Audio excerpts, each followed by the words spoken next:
بسم اللہ الرحمن الرحیم۔ السلام علیکم۔ دن بھر کی اہم ترین خبروں، تبصروں اور تجزیوں کے ساتھ ایک بار پھر آپ کی خدمت میں ہوں Kamran Khan. T V screen سے تقریباً 1.5 سال کی غیر حاضری کے دوران مجھے پوری دنیا سے اب بھی ٹی وی اسکرین کو ترجیح دینے والے ان گنت پاکستانیوں نے کئی بار یہ احساس دلایا کہ میرے ذریعے پہنچنے والی خبریں اور تجزیے ان کی روزمرہ زندگی کے اہم ترین معاملات میں شامل تھے۔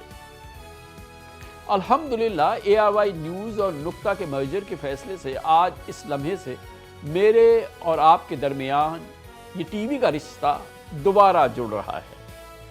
الحمدللہ پہلے بھی نقطہ کے ڈیجیٹل پلیٹ فارم سے آن مائی ریڈار کرنٹ افیئر شو میں آپ کی پہلی پسند اور ترجیح رہی۔ انشاءاللہ اب ARY نیوز کی اسکرین پر بھی OMR آپ کے اعتماد کی نئی مثالیں قائم کرے گا۔ میرا آپ سے وعدہ ہے کہ ہر روز OMR کے ساتھ آپ کا پاکستان پر اعتبار بڑھے گا۔ ارض پاکستان سے وابستہ آپ کی امیدیں روشن ہوں گی، مدھم نہیں ہوں گی۔ مجھے آپ کے اعتبار کا پاس ہمیشہ سے تھا اور ہمیشہ رہے گا، اس لیے یہ پاکستان کا معتبر ترین نیوز شو رہے گا انشاءاللہ۔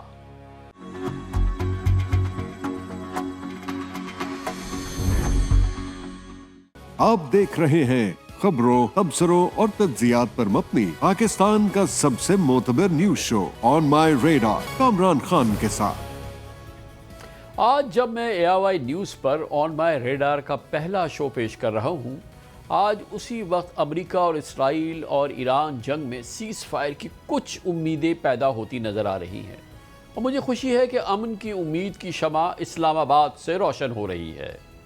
دنیا کی سب سے معتبر خبر رساں ایجنسیز میں سے ایک رائٹرز نے آج صبح اس خبر کو بریک کیا کہ chief of defence staff field marshal Asim Munir کی قیادت میں کل پوری رات اسلام آباد، تہران اور واشنگٹن کے درمیان ٹھوس امن مذاکرات کے کئی سیشنز ہوئے ہیں۔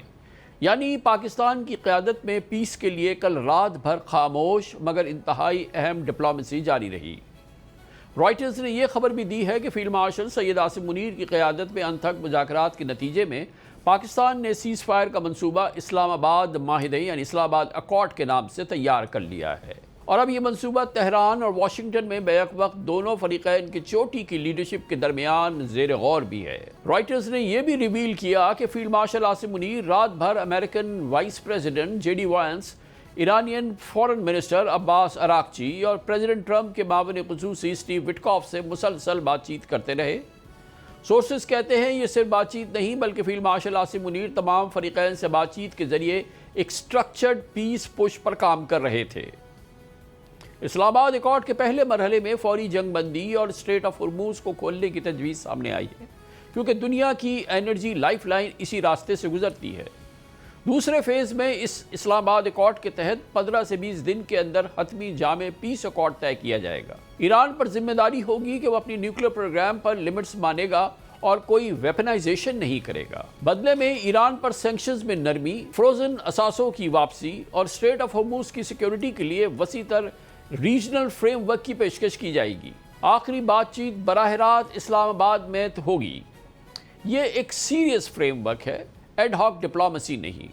رائٹرز کے مطابق ذرائع نے یہ بھی کہا ہے کہ تمام فریقین کا آج تمام معاملات پر اتفاق ہونا ضروری ہے، یعنی وقت بہت زیادہ نہیں۔ پوری دنیا اس وقت امریکہ ایران جنگ میں فوری سیز فائر چاہتی ہے، مگر پوری دنیا یہ بھی جانتی ہے کہ یہ انتہائی پیچیدہ، بہت ہی کمپلیکیٹڈ عمل ہے۔ اس میں کسی وقت بھی بات بگڑ سکتی ہے، کوئی بھی سازش مڈل ایسٹ میں امن کی شمع کو بجھانے کی کوشش کر سکتا ہے۔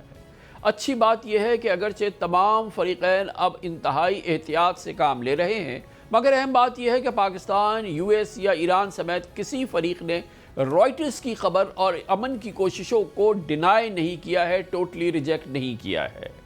پاکستان کے فورن آفس کے ترجمان نے الجزیرہ کو ایک بیان میں بتایا کہ 45 روزہ جنگ بندی کی پیشکش، 3 پوائنٹس ایکسچینج کی رپورٹ، یہ سب گردش کر رہی ہیں، لیکن اہم ان انفرادی اور مخصوص معاملات پر تبصرہ ہم نہیں کر سکتے، یہ فورن آفس نے آج کہا۔ ہمارا موقف یہ ہے کہ پیس پروسیس جاری ہے، تاہم ایرانین لیڈرشپ پاکستان کا پیس پلان ملنے کی تصدیق بھی کر رہی ہے۔ ایرانی آفیسرز کا کہنا ہے کہ ایران کسی ڈیڈ لائن یا پریشر کو قبول نہیں کرے گا اور تہران عارضی جنگ بندی انٹرم سیز فائر کے بدلے اسٹریٹ آف ہارموز کھولنے پر قطعی آمادہ نہیں ہوگا۔ اسی دوران پریزیڈنٹ ٹرمپ ایران کے لیے اپنا الٹیمیٹم مزید ایک دن کے لیے ایکسٹینڈ کر رہے ہیں، یعنی ایک طرف پریشر بڑھا رہے ہیں اور دوسری طرف پاکستان ایک آف ریمپ بنانے کی کوشش کر رہا ہے، یعنی ایک فیس سیونگ کے لیے کام کر رہا ہے۔ خود پریزیڈنٹ ٹرمپ کل رات امریکی ویب سائٹ ایکسوس کو 8 منٹ کے انٹرویو میں ایران کے ساتھ نیگوسیشن پروسیس کو تیز تر ہونے کر چکے ہیں۔ پریزیڈنٹ ٹرمپ یہ بھی دعویٰ کر رہے ہیں کہ چند روز قبل تک امریکہ اور ایران براہ راست مذاکرات کے لیے ایک معاہدے کے بہت قریب تھے، لیکن پھر ایران نے 5 روز کی ان سے مہلت مانگی۔ کل ہی فاکس نیوز کے ایک انٹرویو میں پریزیڈنٹ ٹرمپ نے پیر تک ایران کے ساتھ معاہدے کی توقع بھی ظاہر کی ہے۔ I just spoke with President Trump for 15 minutes. He gave me some new details on the negotiations behind the scenes with the Iranians. Now, I asked him about the possibility of an agreement with the Iranians. He says those who are negotiating on behalf of Iran have been granted amnesty at this time so they can continue the talks. And the president tells me he thinks he'll be able to get a deal by tomorrow. He says, I think there's a good chance tomorrow. They're negotiating now. Perhaps یہی وجہ ہے کہ president Trump نے اپنی حالیہ دھمکیوں کو اس کی dead line کو منگل تک بڑھا دیا ہے۔ یہ سب اس وقت ہوا جب پریزیڈنٹ ٹرمپ کی ڈسکرپشن آسمان کو چھو رہی تھی، یعنی کہ ان کی ڈیسپریشن آسمان کو چھو رہی تھی۔ پوری دنیا دانتوں میں انگلی دبائے بیٹھی تھی۔ وہ ایران کو گالیاں دینے پر اتر آئے تھے۔ انہوں نے کل ایران کو پیس پروسیس کے لیے 48 گھنٹے کا الٹیمیٹم دیا اور کہا کہ اگر کل رات تک پیس ایکارڈ نہیں ہوتا تو امریکہ ایرانیوں کی زندگی کو جہنم بنائے گا، ایران کو سٹون ایج میں بھیجنے کی مہم کا آغاز کر دے گا۔ ان کی ڈسپریشن اور فرسٹریشن نے خود امریکہ میں تشویش پیدا کر دی ہے۔ امریکن میڈیا میں انہیں دہشت گرد قرار دیا جا رہا ہے۔ 25th امینڈمنٹ کی باتیں چل نکلی ہیں جس کے تحت صدر کو ہٹا کر وائس پریزیڈنٹ یہ عہدہ سنبھال سکتے ہیں۔ President of the United States posted to Truth Social the vulgar post, which brings us to a part of the Constitution most Americans have never had reason to think about. Section 4 of the 25th Amendment, which says the Vice President and a majority of the Cabinet decide the President is unable to do the job. They can notify Congress and the Vice President takes over as acting President immediately. Democratic Senator Chris Murphy posted this online, quote, if I were in Trump's cabinet, I would spend Easter calling constitutional lawyers about the 25th Amendment. Some other things that Trump has said in interviews and in the last few days, they are completely unhinged. They are, before we get into his mental state, let's just say that he is now threatening violence against innocent civilians because he's unable to get what he wants militarily. And we have a name for people who use violence against innocent people because because they're too weak to get what they want militarily. We call them terrorists. The American forces were able to do something extraordinary, really quite spectacular. But what the president is now asking them to do next appears to be to bomb the basic energy infrastructure, power plants that provide civilians with energy. That is traditionally been considered a war crime, and it certainly on plain reading is a violation of the Geneva Convention. بہرحال پوری دنیا کی اولین خواہش ہے کہ جلد از جلد جنگ ختم ہو اور پیس قائم ہو، اور اس کے لیے آج پوری دنیا کی نگاہیں پاکستان پر مرکوز ہیں، یعنی آل آئیز آن پاکستان۔ یہ وہی پاکستان ہے جو کچھ عرصے پہلے گلوبل لیول پر آئسولیٹ ہوتا دکھائی دے رہا تھا۔ آج ہی پاکستان بیک چینل ڈپلومیسی کا محور ہے اور گلوبل پیس بروکر بن کر سامنے آ رہا ہے۔ فیلڈ مارشل اس پوری مرکزی کہانی کا ایک سینٹرل کیریکٹر ہیں۔ صدر ٹرمپ انہیں اپنا فیورٹ فیلڈ مارشل کہہ چکے ہیں، اور یہ صرف ایک جملہ نہیں، یہ ایک سگنل ہے۔ ڈیووس میں منعقدہ ورلڈ اکنامک فورم میں شرکت کرنے والے وہ واحد ملٹری آفیسر تھے۔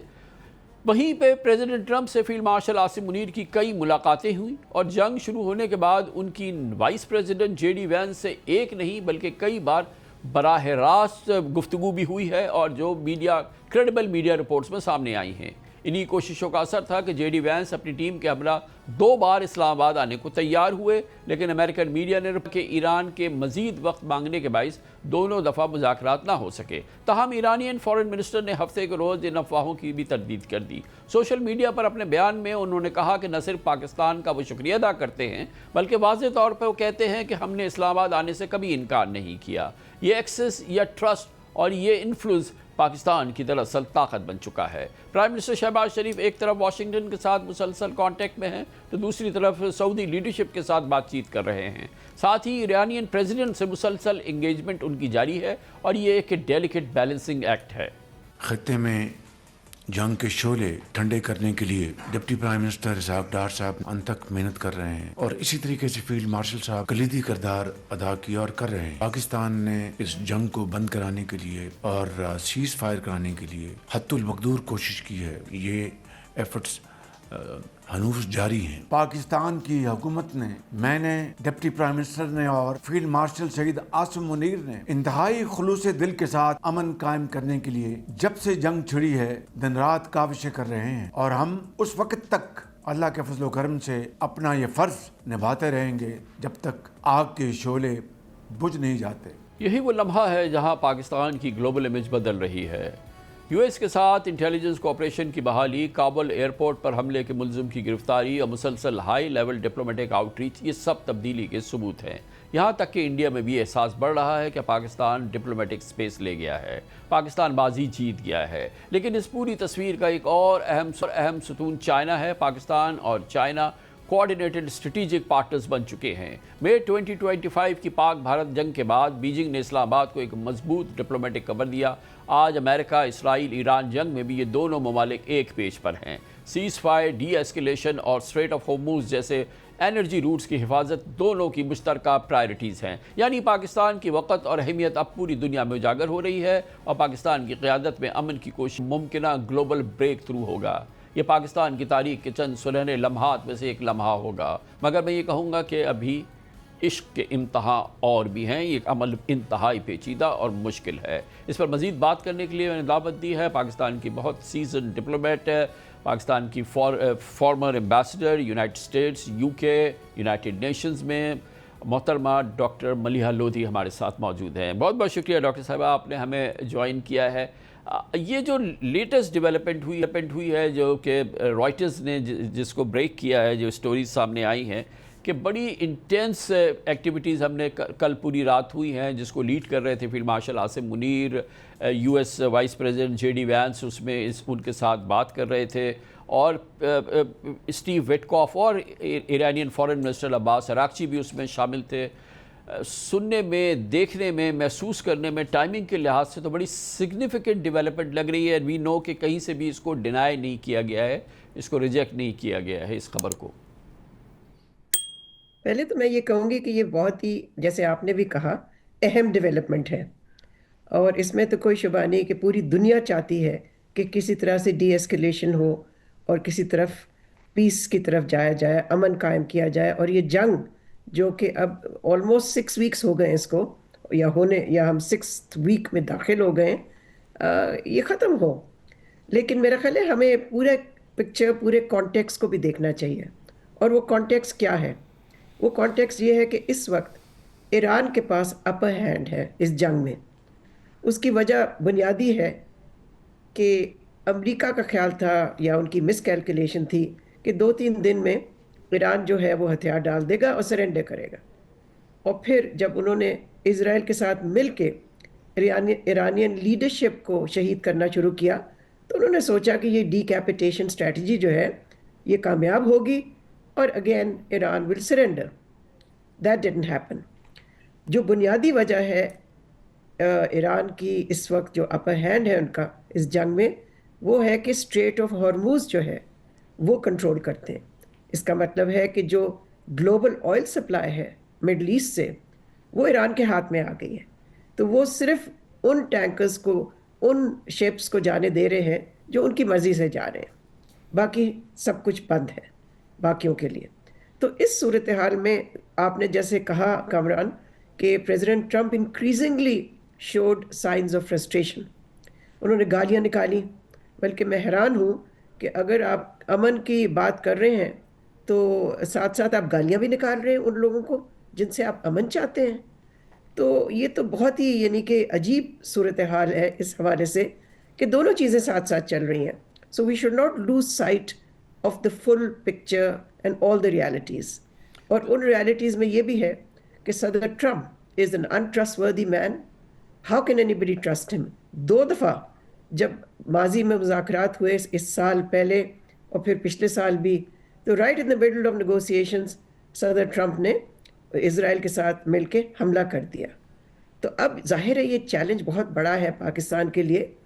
پاکستان کا ایک کلیدی رول ہے جس کا آپ نے ذکر کیا، اہم ہے، اور اگر پاکستان واقعی کامیاب ہو جاتا ہے تو ظاہر ہے it will be a major perhaps the biggest achievement Pakistan has ever made. Absolutely. بالکل یہ تو ایک anyways it could be a Nobel case for Pakistan but مگر پلیز یہ بتائیں کامران، یہ بتائیں کہ کتنے لوگوں کو نوبیل پیس پرائز دیں گے ہم؟ یہ تو جینوئن کنٹسٹنٹ کی بات ہو رہی ہے، جینوئن کنٹسٹنٹ کی بات ہو رہی ہے. لیکن یہ فرمائیے گا کہ یہ بھی بات طے ہے نا کہ یہ وہ وار ہے جس میں سے پریزیڈنٹ ٹرمپ اپنے آپ کو ایکسٹریکٹ کرنا چاہتے ہیں.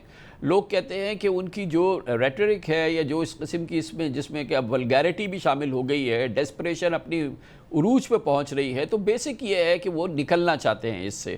تو نکلنا چاہتے ہیں وہ تو اب اوپر سے چاہے کچھ بھی کہہ رہے ہوں لیکن نکلنا چاہتے ہیں. تو یہ جو کل رات ہوتی رہی ہے ڈیولپمنٹ جو رائٹرز کی سٹوری میں سامنے آئی ہے جس میں نام بھی سامنے آئے ہیں، at the same time obviously there is no doubt کہ ایران کا اپر ہینڈ ہے، اسٹریٹجک اپر ہینڈ ضرور ہے، لیکن ٹیکٹیکل ان کے لیے بھی بہت بڑی صورتحال ایسی کھڑی ہے. دیر از another day، کل کیا ہوگا، اس کے بعد کیا ہوگا، اس کے بعد کیا ہوگا، وہ بھی بڑی امپورٹنٹ ہے کہ جتنے ان کے لاسز ہوئے ہیں، انفراسٹرکچر جو ڈیوسٹیشن ہوئی ہے، کمپلیٹ ڈیوسٹیشن ہوئی. اب تو یونیورسٹیز پہ بات آ گئی ہے، اب ہاسپٹلس پہ بات آ گئی ہے. تو آفٹر آل وہ بھی تو اس میں آپ کے خیال میں ایک پیس اکارڈ چاہتے ہیں obviously of their choice or whatever. تو there is a appetite on the both side کہ ہمیں اس کو حل کرنا ہے. اور تو اب یہ جو کل رات سے فیلڈ مارشل عاصم منیر نے لیڈ کیا جس کو جو یہ سلسلہ شروع ہوا ہے، تو اس میں یو تھنک کہ کہیں نہ کہیں ایک سیریس بریک تھرو آ سکتا ہے؟ اب یہ تو بہت ہی قبل از وقت ہوگا یہ کہنا. جیسے میں نے پہلے بھی عرض کیا کہ صدر ٹرمپ کا کوئی پتہ نہیں ہے. We are dealing with a whimsical man, we are dealing with an unreliable man, and we are dealing with an untrustworthy man. لیکن یہ ضرور ہے جیسے آپ نے بھی کہا کہ he is looking for an off ramp. وہ desperate ہے، اس کو پتہ ہے کہ یہ جنگ اس طرح نہیں گئی جس طرح کہ وہ چاہتا تھا. It didn't go his way at all. اور اس کے باوجود کہ ایران کو اتنا ویکن کیا گیا، حملے کیے گئے ایران پہ اور وار کرائمز کمٹ کیے گئے. دیکھیں یونیورسٹیز پہ اگر آپ اٹیک کرتے ہیں جو کیا امریکہ نے اسرائیل کے ساتھ مل کے، وہ وار کرائم ہے. اس کے باوجود ایران ڈڈ ناٹ سرینڈر، بلکہ ایران کنٹینیوڈ اٹس ریٹیلیٹری ایکشنز، جس سے کہ اکنامک پین جو ہے وہ ساری دنیا نے فیل کیا، اور امریکہ کی اکانومی کے لیے بھی تو یہ ایک ایڈورس ڈیولپمنٹ ہے. they'll feel the pain too. تو اس حوالے سے میرا خیال ہے یہ تو ہم نہیں اس وقت کہہ سکتے کہ یہ بریک تھرو ہونے والا ہے. آلریڈی ایران نے تو یہ کہہ دیا ہے کہ اس سو کالڈ پیس پلان، ابھی تو ہمیں کوئی تفصیلات نہیں پتہ، بٹ جو رپورٹ ہوئی ہیں اس میں یہ ہے کہ جی شروع میں سیز فائر ہوگا اور اسٹریٹ ہارموز جو ہے وہ کھول دیا جائے گا. تو Iranian officials have already rejected that. انہوں نے یہ کہا ہے کہ جی اسٹریٹ آف ہارموز آؤٹ سائڈ پہ تو نہیں کھل سکتا، یہ تو ایک عارضی سیز فائر کے بدلے میں تو یہ نہیں ہو سکتا. تو اس کا مطلب یہ نہیں ہے کہ talks are not going to carry on. اس کا مطلب یہ ہے کہ ایران کے بھی ٹرمز اینڈ کنڈیشنز ہوں گے امن کے لیے. اور اس میں آپ کو بتا دوں کہ دو چیزیں ہیں جو وہ کبھی نہیں مانیں گے، کم از کم میرے خیال میں تو نہیں مانیں گے. ایک تو یہ کہ شروع میں اس اسٹریٹ آف ہارموز کو اپنا کنٹرول جو ہے، that is their main leverage right now, solid leverage ہے ان کے پاس. وہ تو they will not give that. Doctor صاحب سوری میں انٹرپٹ کر رہا ہوں، لیکن یہ وہ پوائنٹ ہے کہ it's not just against U S اور جسٹ ناٹ اگینسٹ اسرائیل اور واٹ ایور، مگر اس میں تو پوری دنیا دوسری طرف کھڑی ہے نا. اس سے تو پوری دنیا کی تکلیف بڑھ رہی ہے. اور یہ بھی بات طے ہے کہ انٹرنیشنل لاز کے لحاظ سے بہرحال یہ ایک ایسی چیز نہیں ہے کہ جس کو کہ سالڈ جو ایک سپورٹ حاصل ہو، اور گلوبل رسپانس بھی اس میں، اور یا کم از کم جو کنٹریز ڈائریکٹلی افیکٹ ہو رہے ہیں اس میں بھی. تو یہ عمل ٹھیک ہے اسٹریٹ آف ہارموز وہ نہ کھولیں یا نہ کریں، مگر اس میں صرف امریکہ نہیں سفر کر رہا نا، تو گلوبل سفرنگ کی بات ہے.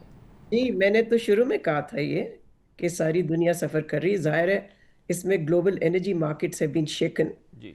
مگر اس کا ذمہ دار کون ہے؟ اس کا تو ذمہ دار امریکہ اور اسرائیل ہے. کس نے اگریشن کی؟ جی جی ایران نے تو نہیں کی، امریکہ نے کی، اسرائیل نے کی. تو اگر جبروائی میں ایران ڈیفینڈز اٹ سیلف تو میں تو سمجھتی ہوں وہ لیجٹمیٹ ہے اور انہوں نے بالکل یعنی کہ صحیح کیا. اور ان کے پاس کیا it's an existential crisis for Iran. لیکن مقصد میرا یہ کہنے کا تھا کہ اسٹریٹ آف ہارموز کو امیجیٹلی کھولنا سیز فائر کے بدلے میں ایران ہیز ریجیکٹڈ، اور ایران نے کہا ہے کہ ہم عارضی سیز فائر کے لیے نہیں کریں گے. اس کا مطلب یہ ہے کہ ابھی جو سیریس نیگوسیشنز باقی ہیں تو ابھی ہمیں تھوڑا سا we should be little calm about it and we shouldn't start celebrating something when the process سے آپ نے بھی کہا کہ process is going to be very very challenging and very delicate and very difficult. اور میں یہ بھی سمجھتی ہوں کہ ہوتا کہ اس طرح کی چیزیں لیک نہ ہوتی، اس لیے کہ سیریس نیگوسیشنز خاص طور پہ ابتدا میں تو خاموشی سے ہوتے ہیں. تو وہ خاموشی تو بریک ہو گئی. لیکن چلیں، لیکن ڈاکٹر صاحب یہ بھی but this was not the first day, this was not the beginning since the war. یہ ایک پروسیس تو چل رہا ہے اور پاکستان کا بڑا ایک امپورٹنٹ رول ہے. پرائم منسٹر، فیلڈ مارشل اور بہت ساری چیزیں رپورٹ بھی نہیں ہوئی ہیں جو ریجنل کنٹریز ہیں ان کے ساتھ، پھر ایران کے ساتھ، پھر یو ایس کے ساتھ، پھر یہ تمام چیزیں. یہ تو آج تو ڈرائٹس کی سٹوری آئی ہے بٹ یہ تو کافی عرصے سے پروسیس چل رہا ہے. نہیں، مگر جو چیز نہیں چل رہی تھی پہلے سے وہ ایک اسپیسیفک پیس پلان جس کے ایلیمنٹس رائٹر کی سٹوری میں ہے. جی جی جی جی اٹس ناٹ کریکٹ ٹو سے کہ یہ سارا کچھ پہلے سے پتہ تھا. ہمیں نہیں پتہ تھا. ہمیں یہ ضرور پتہ تھا کہ پاکستان ایک رول پلے کر رہا ہے، اور میں سمجھتی ہوں کہ پاکستان نے بالکل درست کیا because it was really the only country which had good relations with President Trump and good relations with Iranian leadership. تو اور تو کوئی ایسا ملک تھا نہیں which could play this role of go between. میرا مقصد کہنے کا یہ ہے کہ the process ahead is very very difficult, challenging, delicate, and we must be sanguine about the process proceeding and not try to prejudge it and not try to جیسے میں نے پہلے کہا کہ آپ پہلے سے سیلیبریشن نہ منائیں. It goes without saying, it goes without saying. Disappointment ہو سکتی ہے نا، انکریڈبلی ڈیفیکلٹ. جی یہ ضرور ہے کہ اس وقت we do need a peace process, we do need some kind of outcome جس سے کہ یہ جنگ جو ہے یہ ختم ہو. بیکاز ظاہر ہے کوئی بھی جنگ کسی کے انٹرسٹ میں نہیں ہوتی. لیکن یہ ایک چیز میں ضرور کہوں گی کہ صدر ٹرمپ از ان اے بائنڈ. ایک طرف سے if he deals on the terms that exist today with Strait of Hormuz not opening, so he will be seen as presiding over a defeat for the United States. اس میں تو کوئی شبہ نہیں ہے. لیکن if he doesn't deal now, تو پھر he gets stuck in a quagmire. یعنی کہ ایک طویل جنگ جو ہے وہ بھی اس کے انٹرسٹ میں نہیں، اس کے مفاد میں نہیں ہوگی. So he has got stuck himself. اس کا اپنا ہے یہ کرنا کہ ایک بائنڈ میں ہے وہ. اب اس بائنڈ سے کیسے نکلتا ہے، کن ٹرمز پہ نکلتا ہے جس سے کہ وہ اپنے لوگوں کو بھی دکھا سکے اور دنیا کو بھی دکھا سکے کہ ہی ہیز ناٹ، بلکہ وہ ایران کا سرنڈر چاہتا تھا تو لوگ تو پھر اس کے ملک میں کہیں گے کہ یہ تو تم نے خود ایسے ٹرمز ایکسیپٹ کیے ہیں جو کہ ایک شکست ہے امریکہ کے لیے. تو اس میں جو پاکستان کی جو اس وقت آبویسلی پریزیڈنٹ ٹرمپ کے ساتھ پاکستان کے جو بہتر تعلقات ہیں، ظاہر ہے کہ ایران کے ساتھ بہتر تعلقات ہیں، سعودی عربیہ کے ساتھ ہم بہتر تعلقات ہیں، اور ریجنل کنٹریز کے ساتھ. اور یہ جو ہم نے ابھی آف لیٹ ہم نے اور بڑا پروناؤنس دیکھا کہ جو چائنا کے ساتھ اس میں انٹریکشن ہوا ہے، چائنا کا اپنا انٹرسٹ سامنے آیا ہے. پھر foreign minister, deputy prime minister Ishaq Dar Beijing گئے اور وہاں کانورسیشن ہوئی، اور بظاہر یہ لگتا ہے کہ پاکستان اور China on the same page ہیں. اس سے یہ جو پیس نیگوسیشنز ہیں یا پیس مووز ہیں، اس کو ہیلپ ہے چائنا کی پریزنس سے؟